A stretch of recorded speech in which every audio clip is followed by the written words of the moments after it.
wise. And I know that we had people jump on last week and they were coming in a little bit later. So, Mhm. uh, so I'll just start with you. I'd love to start with a question. You've been through this um, whole piece from beginning to end with me on the 7 habits of highly effective people. Yes. What have you learned from this? What are your takeaways? There's actually a lot. Um, oh wait, we got someone now in our waiting room. Let me let me just accommodate her. It's Deb. Okay, perfect. Okay. Yeah. Um, And you've got the recording started? yes, I will just cut it when I edit it later. Okay. All right.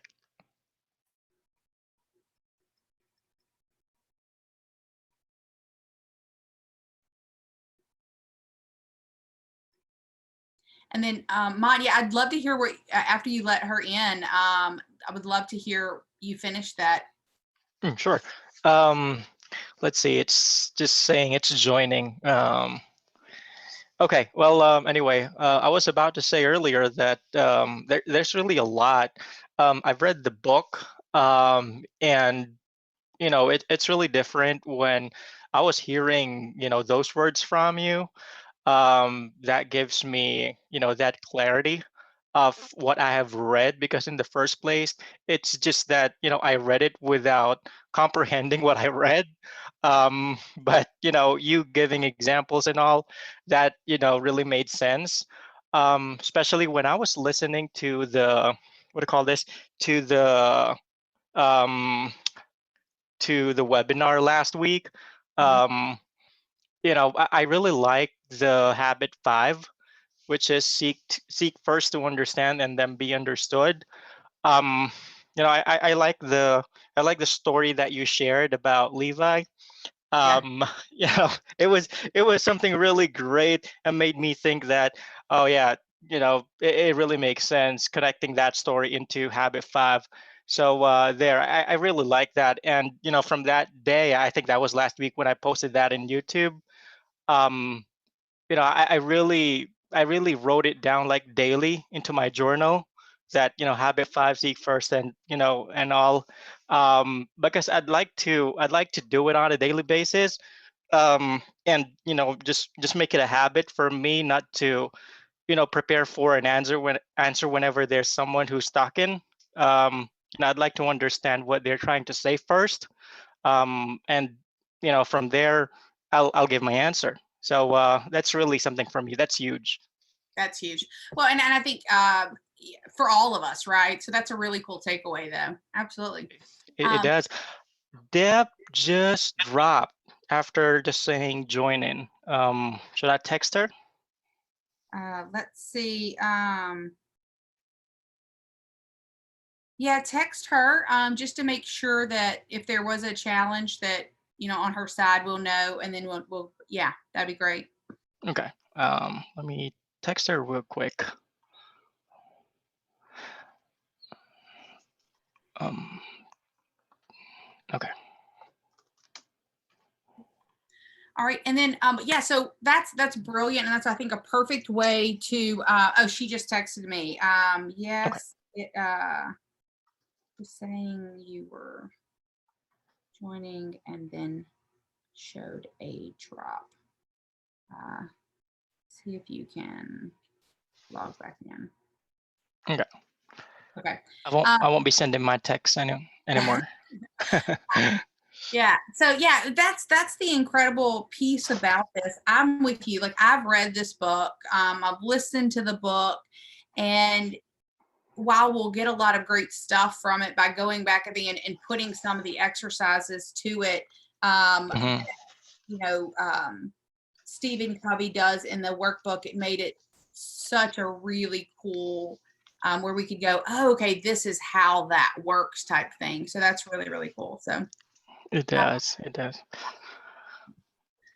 the and then of course today, I love the quote, right? Life is not orderly. No matter how hard we try to make life go, right in the middle of it, we die. We lose a leg, we fall in love, drop It's a job, true. applesauce, right? Like um So it's about, effective and yet not holding ourselves to the standard that, trying to make it perfect. That's right. That's one thing that I learned from you, which really hit me a lot when I first started. Whenever you always say progress, not perfection, because before, I tend to do things and I'd like them to be perfect on that first try. But when I realized when you're saying that, or when you said the first time that, I'll be admitting Deb now. Let me see. Okay, it says joining. So there, as I was saying, I realized that it's better if we get started and see from there. Don't think about it being perfect at first, because along the way it will be. Yes, So there, that's really something for me. that's Whenever I'm listening to those calls, I'm picking those up. yeah, because that's huge because it is. We tend to. I found myself recently. My coach called me on it where we were looking at it, and I realized I was trying to make it perfect instead of jumping in and taking the action. Right. So it's funny how it just Hmm. gets in our world. So yeah, That's true. That's true. Um, Deb is still joining. yeah, Still that is. joining. Hmm. Wonder why that's doing that. I don't know. It must be because you and I are good, so it must be something on her end. So, Oh, um, she said it's spinning. I'm gonna say log in from a different browser. Um, all right, but we're gonna go ahead and because I know that we're recording this and we'll be sharing it out. So, okay. but yeah, thank you for sharing that. I think that's really cool. So, 7 habits, and so far what we've covered, right? Being proactive, beginning with the end in mind, putting first things first, thinking win-win, seek first to understand, and then to be understood. And then today we're going to look at synergize and sharpen the saw. And I'm super excited about that. And we're going to my intent is we'll wrap a bow on this at the end of the day that people can, how do we make sure that we're continuing to implement these action items? So habit 6, synergize.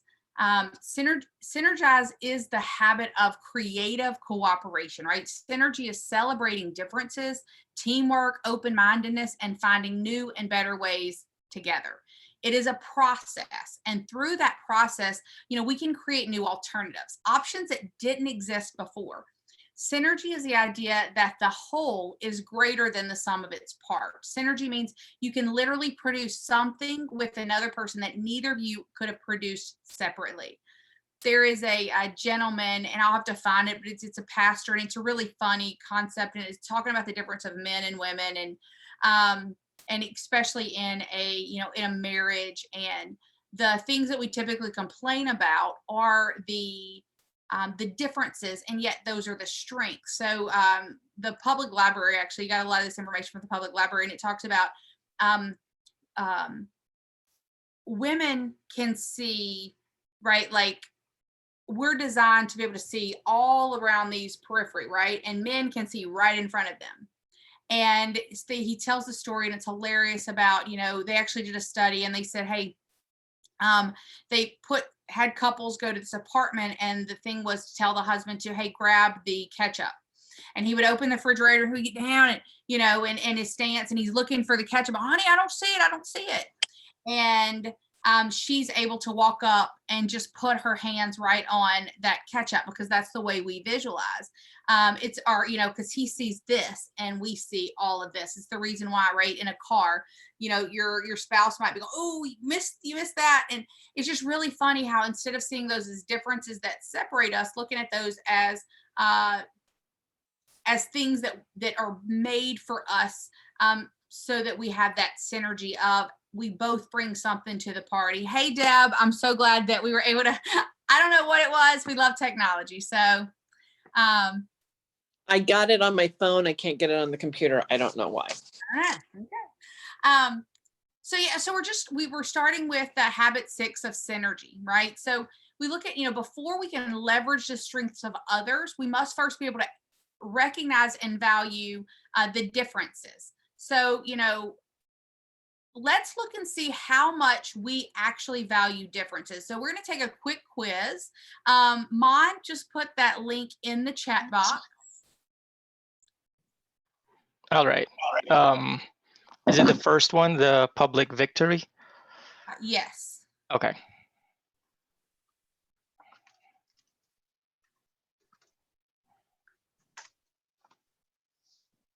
There you go. All right, so Deb, if you'll grab that and go ahead and copy it.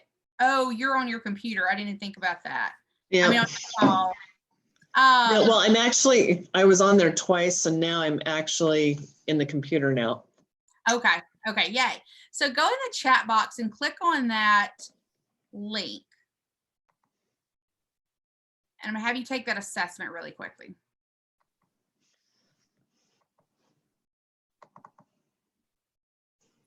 And you're just gonna click on the number 1 through 5 that most closely represents your normal behavior or attitude regarding the statement that's on the left. Okay.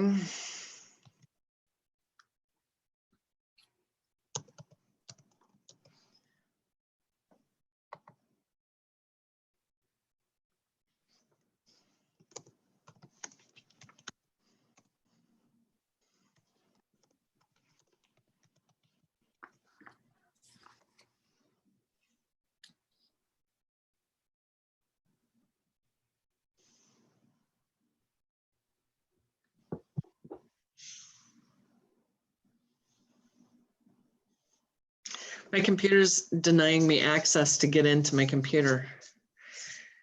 Okay, so I'll give them to you, and you're gonna write down Okay. 1 through 5. 1 would be never. 3 is sometimes. 5 is always. And you can pick 1, 2, 3, 4, or 5, and you're just gonna write down the answer. Okay. When I hear a point of view that is different from mine, I ask the person to elaborate on that idea. Okay. When in disagreement, getting my ideas expressed is more important to me than following the opinion of the majority. Is there a win, lose, or draw on this? It's just never, sometimes or always. Okay. I frequently work with people who seem to have different perspectives from mine. Okay. I try to use the knowledge and skills of others to better accomplish tasks. Okay. I've found it very useful to have teams composed of people with different backgrounds. Okay. I strongly believe that every person has a unique way of contributing to his or her family or group. Okay. I actively seek to learn from others. Okay. I share my opinions with others, even when our opinions seem to differ.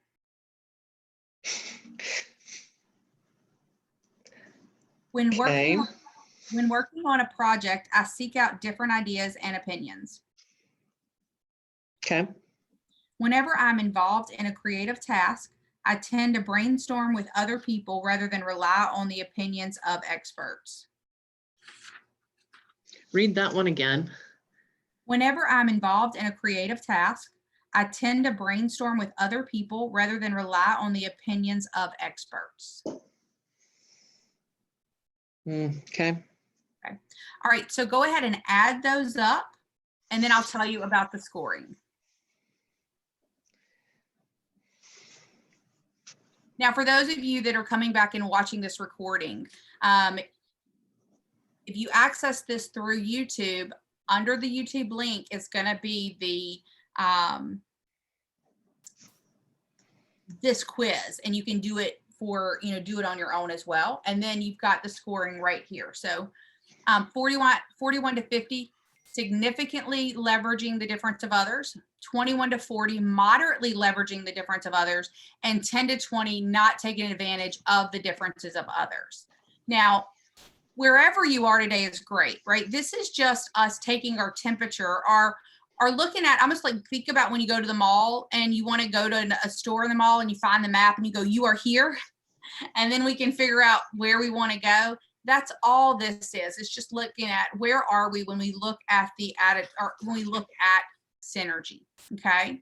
And are we synergizing? I love what Covey shares here. The essence of synergy is to value differences, to respect them, to build on strengths, to compensate for weaknesses. Once people have experienced real synergy, they are never quite the same again. They know the possibility of having other such mind-expanding adventures in the future. And this makes me think about in my early 20s, I played competitive slow pitch softball. It's slow pitch softball. How competitive can it be? And yet we traveled all over Texas playing this. And it was interesting because so I was the youngest person on the team. And I was also the one that had been with them the least amount of time.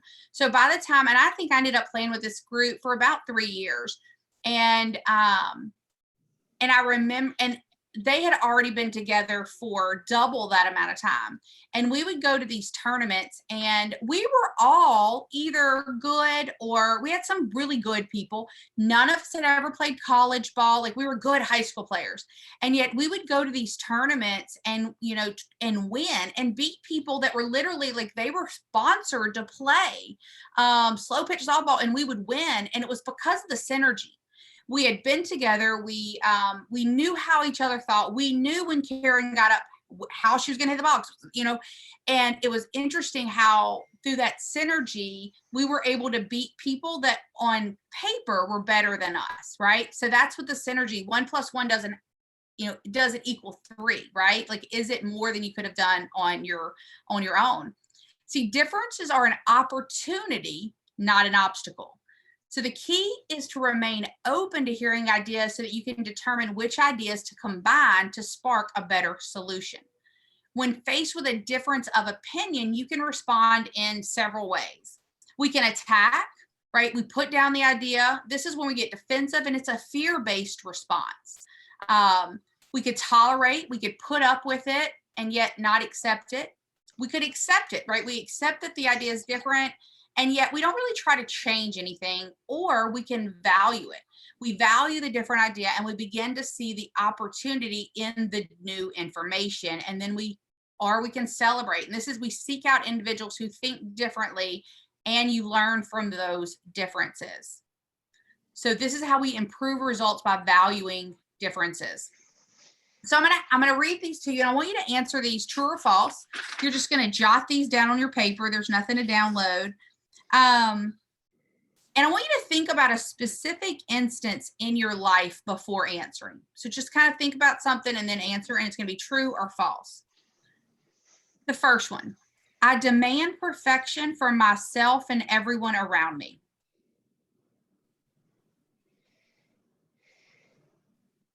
I am surprised when others don't like me or my ideas. I'm surprised when others don't like me or my ideas. People continually make promises to me without following through.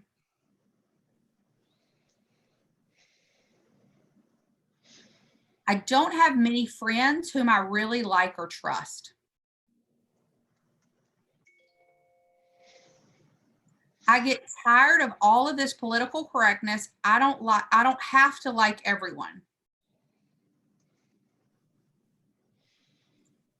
I don't appreciate other people's opinions of me. I don't like change.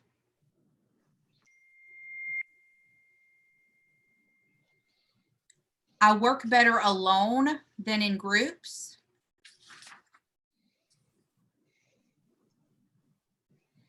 I tend to be more negative than positive. I'm afraid people will find out that I'm not what I appear to be.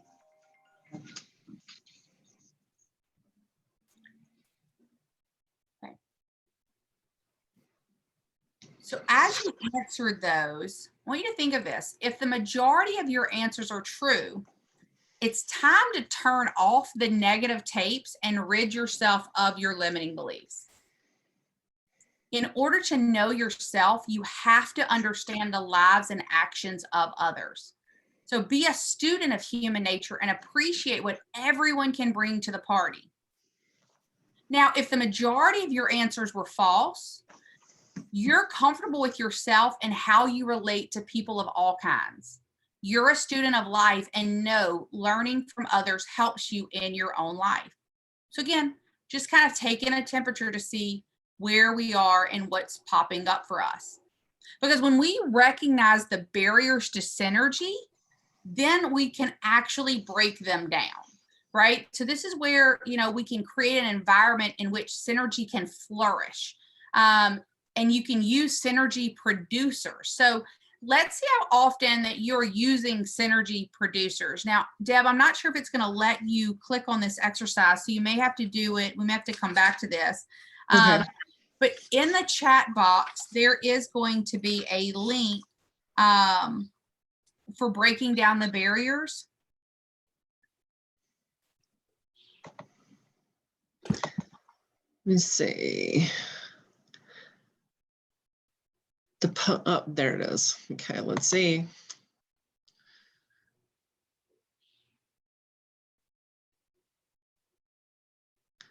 Were you able to open it? It says I need access to the Google Sheets. Okay, so what we want you to do is go to the top and copy it. Okay. So do file and then copy, and then you'll be able to fill it in. Do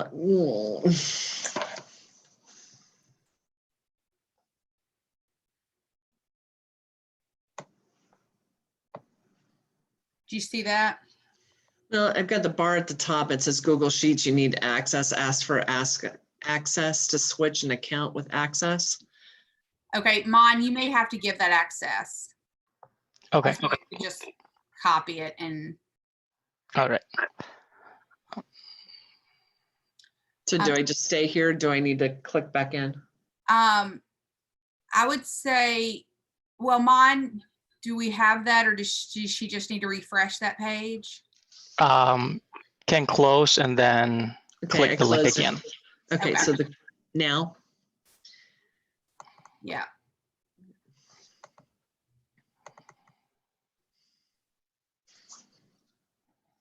Is it giving you the same thing? Yep. Okay.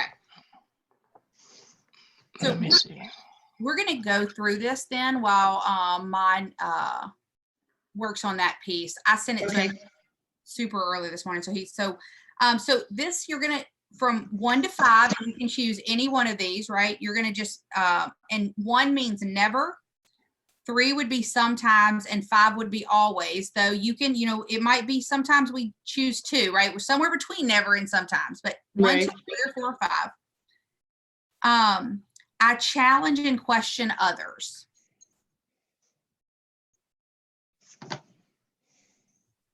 Okay. I'm honest and candid in my communication. Okay. I keep commitments. Okay. I keep my cool in stressful situations. Okay. I convey my feelings clearly. Okay. I'm realistic in my expectations of others. Okay. I share credit and success with others. Okay. I value differences of opinion and truly seek to understand them. Okay. I discuss the facts without exaggerating. Okay. I accept responsibility when things go wrong. Okay. All right, go ahead and add those up. Now, while Deb's adding those up, again, if you're watching this from the recording, you could have gone through just like Deb did and identify those, or in the link, under the YouTube video, we should have that, and it should work by the time you get it. Click on that, make a copy, and you can feel free to just click on those, and then you'll add those up.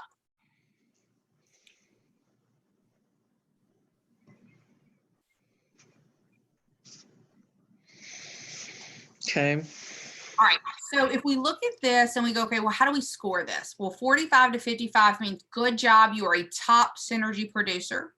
23 to 44, you're on the right track. Keep producing. And 11 to 22, watch yourself. You're blocking synergy. Okay. So again, it's just about right now, it's just about knowing where we are. There's no right, wrong, bad, or good. It's just where are we at right now. So that right there's that bold law, clarity is power. So we're getting clarity. Now, the cool part is once you've accepted the idea that differences are strengths and not weaknesses, you're ready to find the highway, right? Or the third alternative and create something better than what currently exists. So that third alternative is achieved when two or more people work together to create a better solution than those individuals could create separately. It's that 1 + 1 = 3 or more, right? It's not your way, it's not my way, it's a better way, a higher way. So how do we do this? So these are some steps. Number 1, define the problem or opportunity. Get a group together, right? Maybe choose a relationship or an issue where you would like to work toward a more synergistic end. And then you define the problem or opportunity. You listen to the other person. You share your views. You brainstorm options together, and then you find the best solution together. Okay. So that's how do we create that third approach, that next opportunity when we look at synergizing. So, and then we're going to go, and that is get, I love the go, right? Because so often we forget about go, and that is just get over it. Get over your blocks to synergy, that is, right? In your life, right? Have you ever found that there are people who drive you nuts or irritate you? I have. Everything that irritates us about others can lead to an understanding of ourselves. People who upset us the most are often our best teachers. When you understand and are comfortable with yourself, it becomes easier to open yourself to the ideas of others. So always put yourself in those that other person's shoes. See, many of the truths that we cling to are simply a result of one point of views, which is ours, right? So that's when we look at synergy, right? So it's, it's coming together as a beginning, keeping together as a process, and working together is success. So before we move on to habit 7, anything that you would add or you've learned from, what we've done together this morning? I'm in the middle of the road. So how do I move into that next level? So like on the first one, I was 35. This last one, I was a 33. So it looks like I'm on the right track, but how do I exceed into that next level? So that's a great question. And there's so many, lots of ways to get there. For a quick would be make sure that we go back to study habit 4 and 5, right? 4 is win-win. Are we asking We've questions? had this conversation. Yeah. And then are we, and then seeking first to understand habit 5, then to be understood. And then I think going right back to this piece of going, okay, here's the problem or opportunity. Who needs to be involved in this? Okay, let me listen to this. Actually listen, not with the intent of answering, but what do I not know? And then sharing views in such a way that they feel free to share, then brainstorm options together. So I think that's going to be your next piece.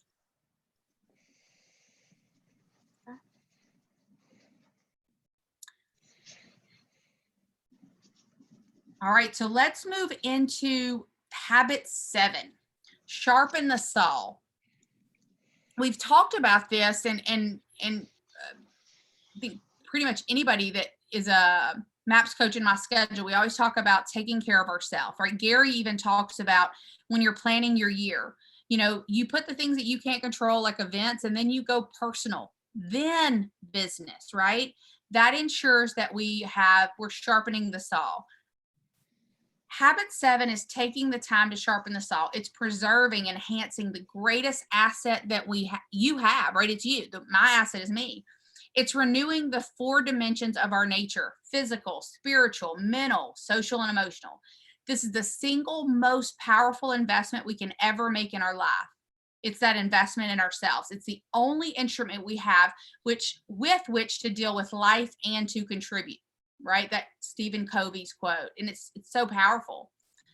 When we look at sharpening the saw, it's about balanced renewal in all of these elements, right? Because as you renew yourself in each of the 4 areas, you create growth and change in your life.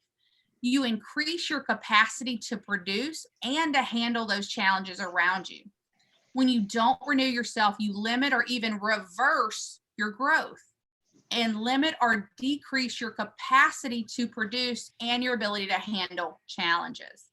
We forget that when we're tired or we've gone so long that we're not producing at the highest level. We actually are decreasing our capability.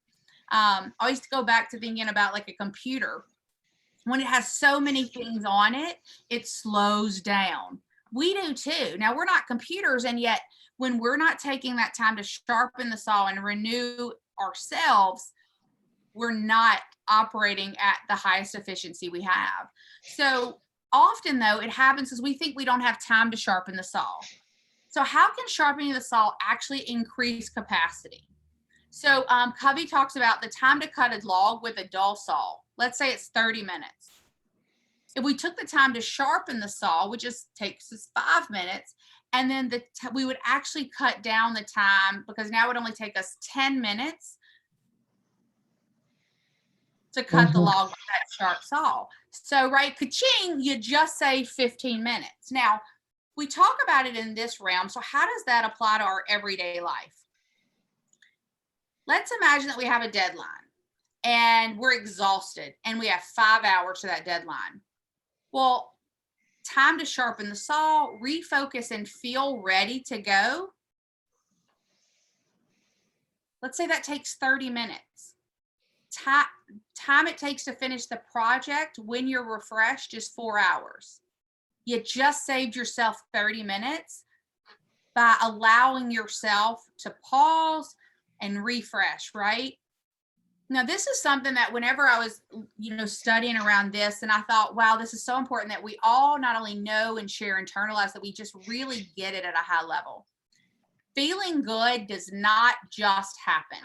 You can't just snap your fingers and decide to feel good without making a conscious effort. Living a life in balance, or as Gary would say, right, counterbalance, means taking the necessary time to renew yourself. It's all up to you. Now, you can renew yourself through relaxation, or you can totally burn yourself out by overdoing everything. You can pamper yourself mentally and spiritually, or you can go through life oblivious of your well-being. You can experience vibrant energy, or procrastinate and miss out on the benefits of good health. You can revitalize yourself in order to face a new day in peace and harmony, or wake up in the morning full of apathy because you get up and your get up and go has got up and gone, right? Just remember that every day provides a new opportunity for renewal, a new opportunity to recharge yourself instead of just hitting that wall. All it takes is the desire, the knowledge, and the skill. So this is why we're working on that 7 circles, right? And on our in the hub, right? We've got the vision, and then our reality to that vision. And we're looking at those 7 circles, are answering those questions, because it's about knowing where we are so that we can sharpen that saw. In order to reach a place of prosperity, you must engage in a process of renewal and revival. So in order to maintain meaningful and consistent progress, you must be able to sense congruity or disparity. The human endowment of conscious is called being self-aware. When you become self-aware, you can hear the intimations of conscious. So listen to your conscience. It can help you connect your conduct with your personal purpose.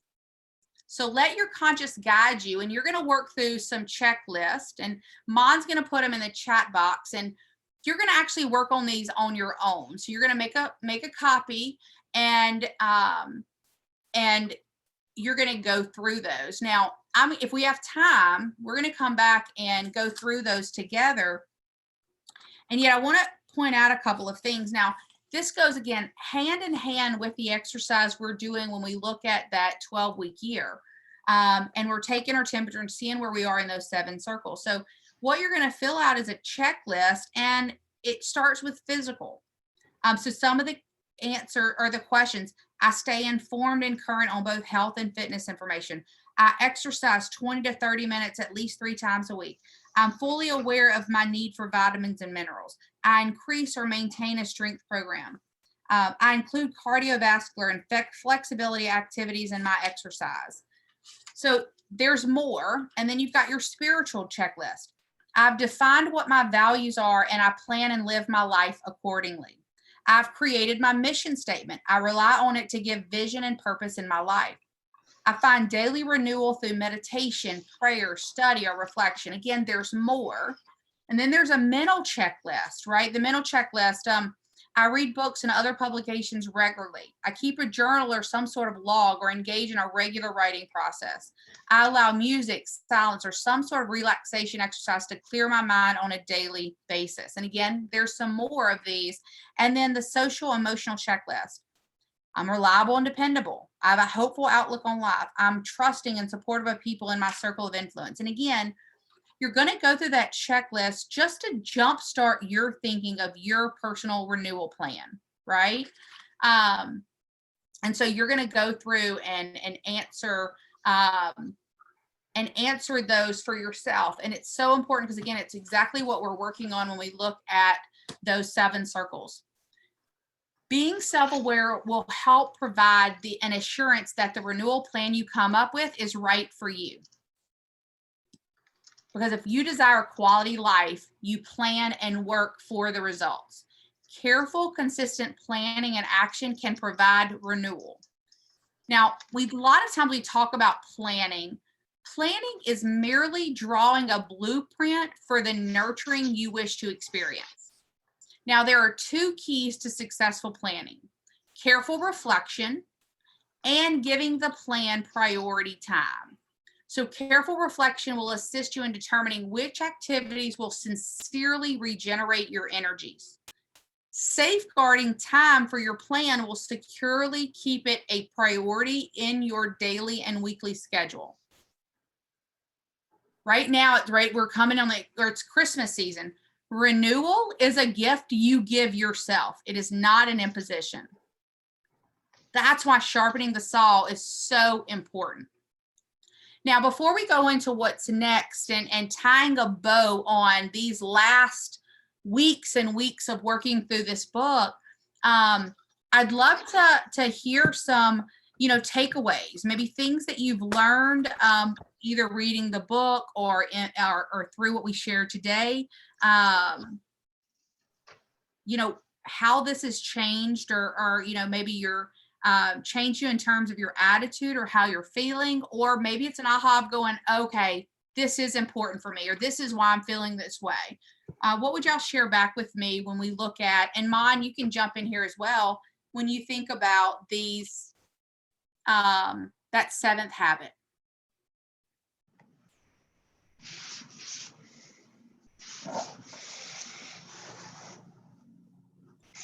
Well, I can state it. It's really easy for me to give away to other people because that's my nature. That's my makeup. It's a lot harder for me to schedule in time for the careful reflection and my renewal. So I have the energy, but I probably could do a lot more other things for people if I wouldn't feel so drawn out and exhausted because I don't take care of myself. So that's that's repetitive in my life. So with your help, I probably should be listening to that a lot more. Okay. Well, and it's a huge aha, because it's so often, right? We're almost, if depending on how we grew up, and this could be a woman thing, it could be a cultural thing. There's lots of things, but we're taught that that is selfish, to take time for ourselves and things like that. Instead of, so it's shifting your paradigm to one of, and Deb, I know your faith, and you think, is this how God would want me to treat his temple? If his temple is tired, right? So kind of shifting that paradigm to one of, this is so important to him that he talks about in the Bible. Let me live through that. And yes, then I can give to others. Yeah. Mon, anything that you would add or share? You've been with us through this entire journey of these 7 habits. I like all, the discussions that we had in the past related to the book. But like what I said earlier in the beginning of the call, what I liked the most was the one that you had last week about habit 5. And to add on that, I used the checklist that you presented this morning, the one with the physical, spiritual, mental, and social. That gave me clarity on where I'm at, in all those 4 aspects. So I'll continue, maybe, once in a while, I'll go back into the checklist and see if there's anything that's, changing here for the better. So there. Perfect. And I would highly, you think back to what we're working on with all of our clients of, those 7 circles, and then based on that, what, our GPS, and then our, creating that same piece for you of going, okay, this is where I'm at. Taking some of this, utilizing it to help you create the 7 circles, so that we can look at that every 12 weeks and say, are we moving closer to that 10, closer to where we see or where we want, what we like our life to look like? Okay. All right. So let's jump into what's next, and that is implementation. So implementing the 7 habits can help you take responsibility for our life, decide what's really important, and live by effective principles. So in addition, it can help you develop an abundance mentality, right? Because breaking away from old habits to empower yourself to learn new habits, that can be compared to the space shuttle living the atmosphere. Most of the energy is spent breaking away from the gravity of Earth. So can you imagine an enormous 7 million pounds of total thrust is required to lift the shuttle during its 8.5-minute journey into the vacuum of space? So when we look at how that, for us, right? So having, the astronauts, right, having overcome that Earth's gravity and traveling 300 miles about the Earth at a sobering 17,500 miles per hour, astronauts suddenly experience an endless range of new possibilities in their weightless environment. So likewise, when we're overcoming the gravity pull of deeply embedded habits, we must break free from environmental expectations and social definitions. That's by being deliberate, by being intentional. Once we do that, we gain real power and real freedom. And just knowing that, just like that, that shuttle, if you've ever watched one leave, right, it looks like it's struggling. That's part of it. And then it busts off and it bursts through. That's what it may look like for us as well. It's going to in some way or another. So you must have a continual improvement process in your life if you hope to thrive and prosper in an environment of constant change and upheaval. right? 2021, constant changing up people, and yet that's our world, that's life. Avoiding the conditions of mediocrity, stagnation, and complacency requires great initiative, vision, and discipline, and can only occur if you are willing to pay the price. You must have a continual improvement. So here are some steps to living those 7 habits. Learn to be still, to meditate, and to live with some silence. Review your mission statement. That means if you haven't, go back into habit, I believe it was in habit 2, and create your mission statement. Continually sharpen the saw and spend time each day renewing the 4 dimensions of your life. So we want to spend time each day in physical, spiritual, mental, and social and emotional. As part of the process, right at the beginning of each day, you might ask yourself some of these questions. What is it that I desire to do today? How am I going to deal with my loved ones today? How am I going to handle today's challenges?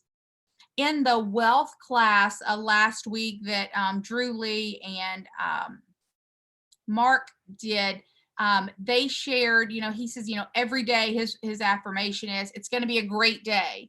And he says, some days aren't great days, and yet it's how am I going to start the morning off?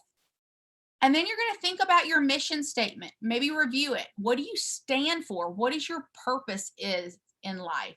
That way you're ensuring that throughout the day, that's staying with you as you're making decisions. Number 3, you're going to make deposits into emotional bank accounts of your key relationships and nurture the people you're close to. Success and harmony at home precede all other successes.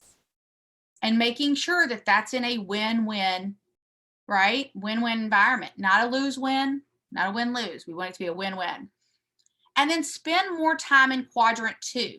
Decide what's really important and work on that. Say no to the things that are not in quadrant 2 and work on empowering others to free up more of your own time and energy. So that's how we start implementing living these 7 habits. So we are at the end of today's call, and yet I would love to hear maybe some next steps that you're going to implement, any ahas from what we've looked at today or over this entire piece of the 7 habits of highly effective people.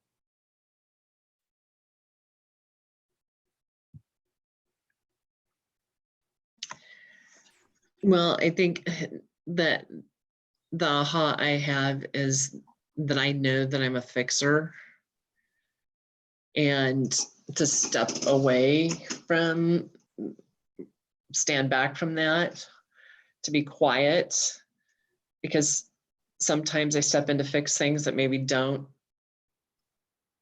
they just want somebody to listen and not fix it. So that's kind of my aha, and how maybe I step over into other people's messes when they don't necessarily need a fixer. And that kind of goes back to some of the other things that we've been coached on through some, other things that we've done here with, you're not to be the hero in other people's stories. You're to help facilitate them being a hero in their own life. And so it's bringing everything together. So I appreciate that. Love that. Yeah, that makes me think of that. Diane used to always say, like, we view people as whole, complete, and perfect. Well, if they're whole and complete, they don't need me to save them. Now, they may, want some advice or some hearing or some this, but we want to make sure that, are we approaching it that way? That makes me think about going back into, and I have that book with me right here.